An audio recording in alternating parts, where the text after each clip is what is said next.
السلام عليكم ورحمة الله وبركاته.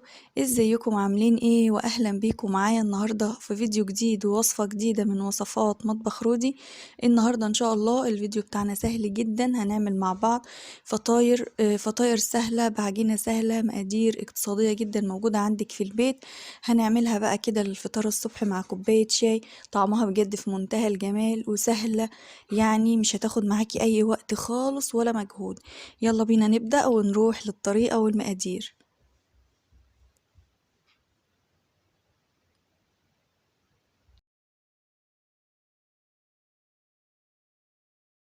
المقادير بتاعتي عندي 3 كوبايات من الدقيق المنخول، ومعلقة ونص من السكر، سكر حبيبات عادي، معلقة كبيرة خميرة فورية، معلقة كبيرة لبن بودرة، ربع كوباية زيت، نص معلقة صغيرة ملح، وكوباية مية دافية علشان العجينة.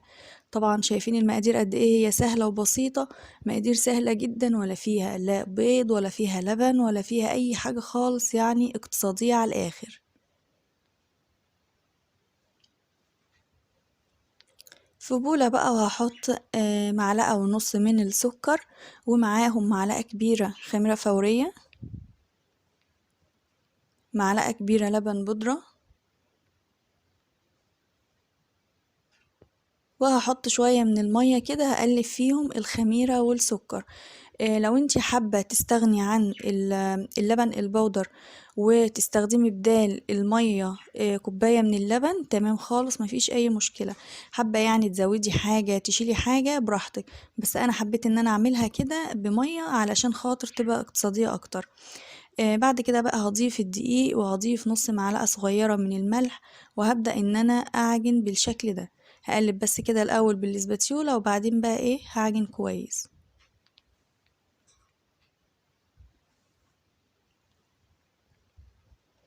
ضفت كمان شوية من المية، وهبدأ ان انا اعجن. خدي بالك ما تضيفيش المية ايا كان المية او اللبن، السوائل اللي انت بتستخدميها ما تضيفيهاش كلها مرة واحدة للعجينة، علشان خاطر ممكن تبوظلك الدنيا.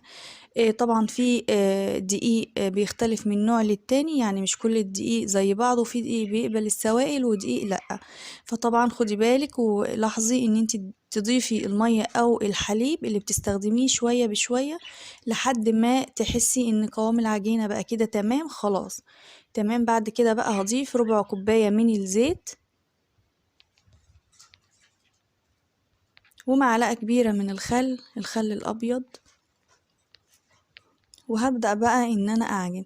لو انت حابة تستخدمي بدال الزيت سمنة تمام، حابة تستخدمي زبدة برضو تمام، يعني المتوفر عندك والمتناول في ايديكي اعمليه. هبدأ بقى ان انا اعجن العجينة بالشكل ده كده.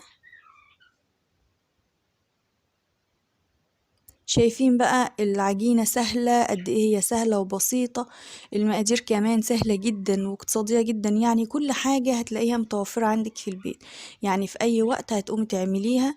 وبجد بجد في منتهى الجمال، متأكدة ان هي هتعجبك جدا. وحابة كمان اقولك لو انت عايزة تضيفي في العجينة جبنة تمام، حابة تضيفي اي حاجة برضو تمام. ادي العجينة بتاعتنا اهي، شكلها هي بتلزق شوية في الايد، وهو ده المطلوب علشان خاطر تطلع معاكي في الاخر طرية كده وهشة. بعد كده بقى ضفت معلقة من الزيت، وحطيت العجينة بالشكل ده، غلفتها كويس بالزيت، ومش هسيبها تخمر، يعني انا هسيبها ترتاح بس حوالي كده نص ساعة، وبعدين هنبدأ نشكلها. ادي شكل العجينة بعد ما ارتاحت. هقسمها بقى كده لكور او قطع، مش شرط انها تكون متساوية، يعني براحتك تمام.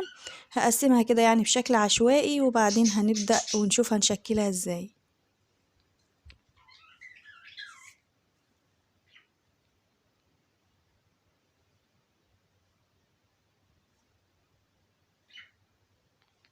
بالشكل ده كده اخدتها على صينية، رشيتها بس رشة خفيفة كده من الدقيق، وبعدين حطيت عليها العجين بتاعي. هغطيها بقى كده بكيس بلاستيك علشان بس وشها ما ينشفش، وهركنها بس كده 10 دقايق، وبعدين هنبدأ ان احنا نشتغل فيها. هاخد اول كورة انا عملتها علشان طبعا بتبقى ارتاحت معايا الاول، وهبدأ ان انا هفردها بقى بالشكل ده كده، بأي شكل بقى أو أي طريقة انت حباها عادي افرديها بيها تمام. يعني طريقة التشكيل دي حريتك انت. هفردها بقى بالشكل ده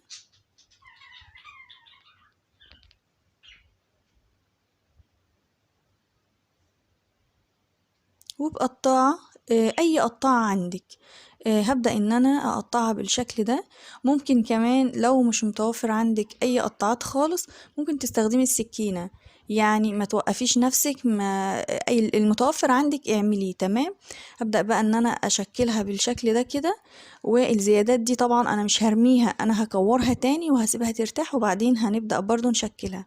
ادي شكل الفطاير بتاعتنا وده السمك بتاعها. طبعا هي لسه هتخمر تاني، هسيبها تخمر وبعد كده برضو هترتفع زيادة في الفرن. فده السمك ده مناسب وحلو بالنسبة لي.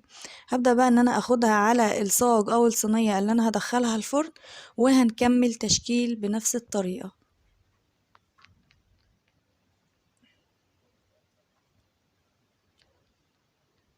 شكلي بقى براحتك. حابة تعملي شوية بالقطاعة المربعة دي تمام.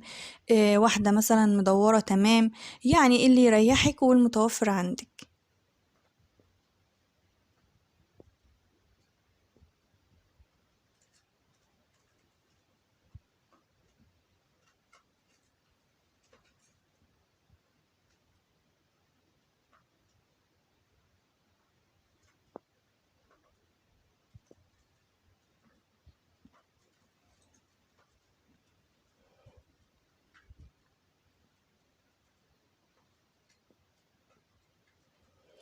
هنا بعد ما شكلتها وسبتها ارتاحت شوية وارتفعت شوية في التخمير، عندي بقى معلقتين من الحليب.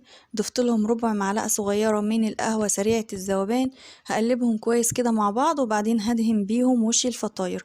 لو انت حابة تستخدمي البيض في الوصفة دي يعني تدهني وش الفطاير بصفار البيض تمام. حابة تدهنيها بحليب بس برضو تمام. بس انا بصراحة فضلت ان انا ادهنها بالحليب بس ما استخدمش بيض خالص علشان الوصفة او الفطاير بتاعتنا تبقى اقتصادية اكتر، يعني اي حد يقوم يعملها على طول تمام. هدهن بقى وش الفطاير كده من فوق ومن الجناب كويس علشان خاطر اما تدخل الفرن تاخد وش حلو كده من فوق وتبقى جميلة جدا معانا وهنشوفها دلوقتي. وبعد كده عندي بقى سمسم. وهبدأ ان انا ارش وش الفطاير كده بالسمسم. شوية سمسم، شوية حبة بركة، لو عندك بقدونس مجفف تمام، عندك زعتر تمام. يعني كل اللي عندك المنكهات اللي موجودة عندك نكهي بيها بقى الفطاير دي.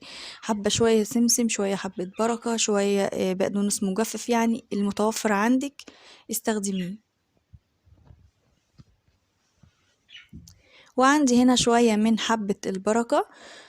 هرشهم برضو كده على وش الفطاير بالشكل ده.